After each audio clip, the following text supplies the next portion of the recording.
بسم الله الرحمن الرحیم.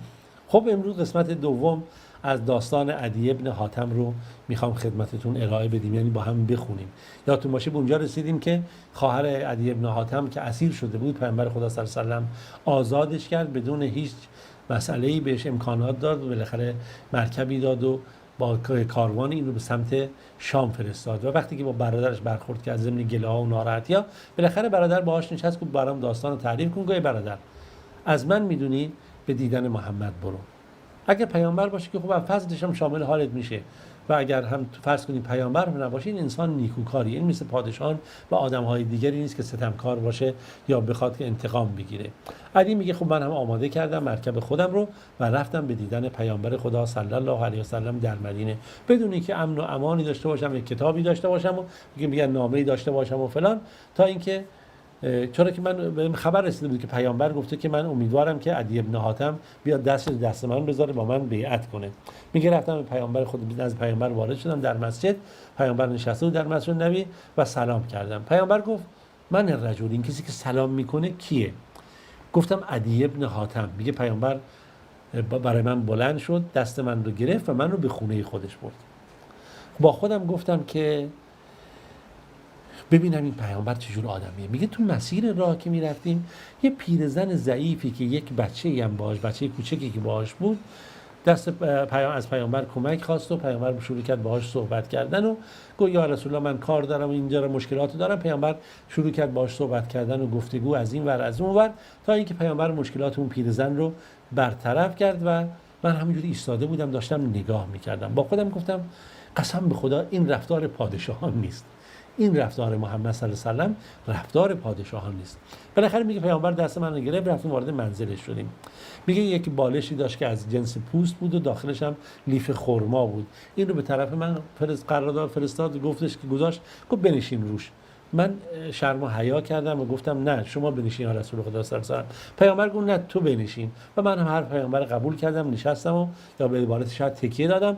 پیامبر خدا صلی الله علیه و سلم هم رو زمین نشست. ظاهرا چیزی بوده برای نشستن رو زمین، هم همین چیزی مثلا شبیه یک کاناپه کوچکی شاید با پوست اینا بوده. میگه پیامبر صلی الله علیه و سلم هم روی زمین نشست و در خونه پیامبر خب دیگه چیزی دیگری غیر از این نبود. باز با خودم گفتم قسم به خدا این رفتار پادشاهان نیست که پیامبر داره. رو به من کرد گفت علی. گفتم چیه یا رسول الله؟ گفت که تو نگاه کن من چی دارم بهت میگم، تو نگاه کن تو به دین نصرانی هستی، نه درست نصرانی هستی نه درست سابعه هستی، بالاخره بینابین این دوتا قرار گرفتی، در بین قوم خودت هم قرار گرفتی، یک چهارم هم قوم خودت دارن بهت از اون چی که به دست میارن بهت میدن که در واقع در دین تو حلال نیست. این قانون قبایل عرب جاهلی است که به این عمل میکنن، ولی طبق آیین نصرانیت تو یا اینها این چنین چیزی درست نیست. گفتم بله. با خودم فهمیدم که این شخصی که داره این حرفو میزنه این کسی نمیتونه باشه جز این که پیامبر خدا باشه. بعد میگه به من رو کردیشون که ای علی پیامبر چه چیزی سبب شده که تو وارد دین اسلام نشدی، دین اسلام رو نپذیرفتی؟ آیا میترسی که مسلمان ها فقیرن تو هم فقیر باشی؟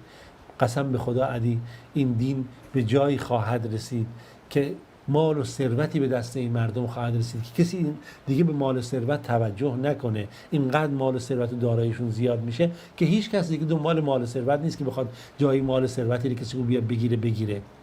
ای علی ممکنه تو سبب شده که فکر کنی تعداد مسلمان ها کمن. قسم به خدا یه روزی میشنوی و ببینی که چون مردم مسلمان ها کمن امنیت جانی و فلان ندارن و جانشون در خطر میفته.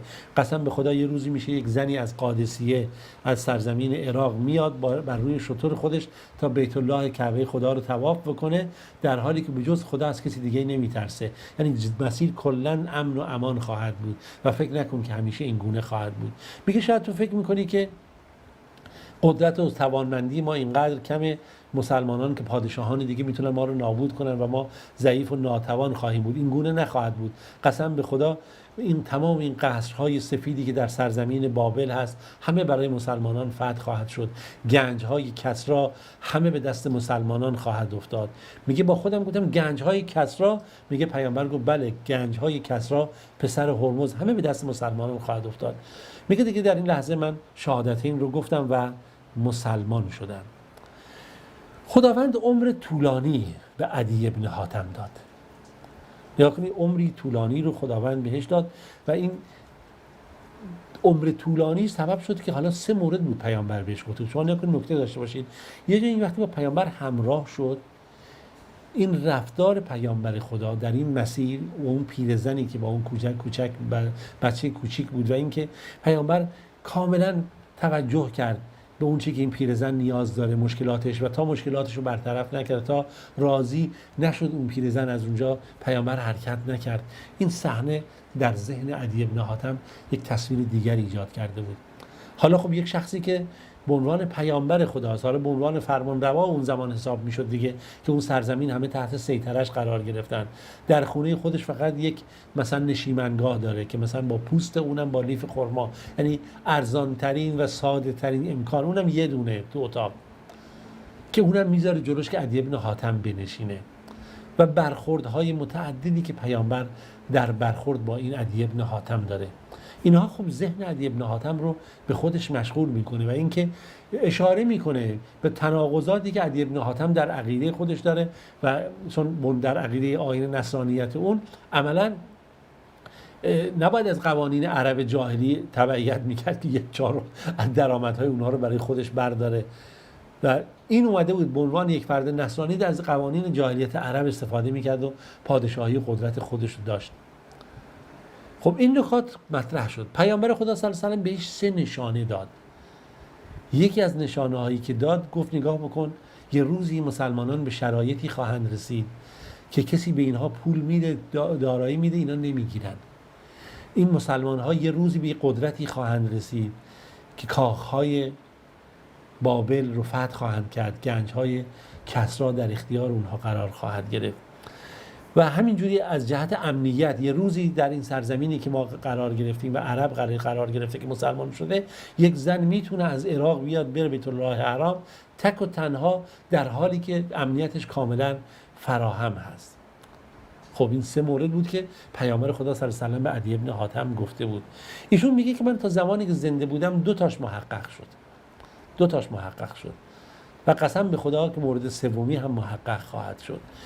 میگه که من با چشم خودم دیدم که زنی از قادسیه، خوب نگاه کنید، از قادسیه با برسوار بر شتر خودش میرفت برای بیت الله الحرام، در حالی که بجز از خدا از کسی دیگه نمیترسید.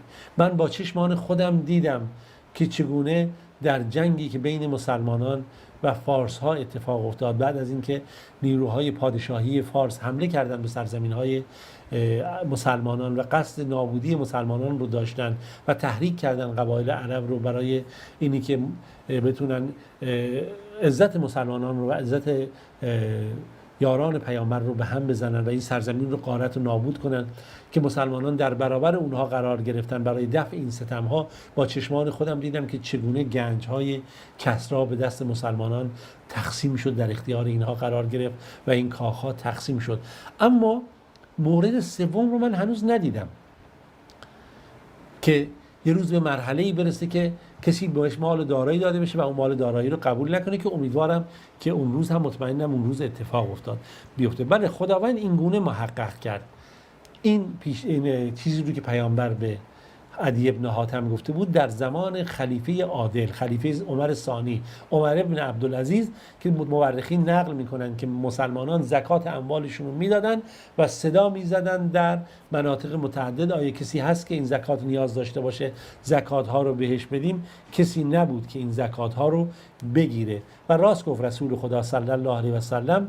و عدی بن حاتم هم بر عهد و پیمان خودش استوار بود تا روزی که زنده بود به عنوان یکی از بهترین یاران رسول خدا صلی الله علیه و سلم.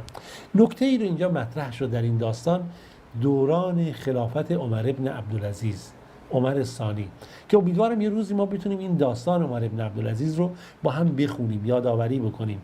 داستانی که خلیفه عادلی که دوباره تونست پا در جا پای عدالت عمر رضی الله عنه بذاره. نمیتونست که هیچ وقت کسی عمر بشه، اما در خیلی از بخش‌ها سعی کرد مشابه عمر عمل بکنه. خب تا روز دیگه و جلسه دیگه همه شما عزیزان رو به خدای بزرگ می‌سپارم. خداوند یار و نگهدارتون باشه.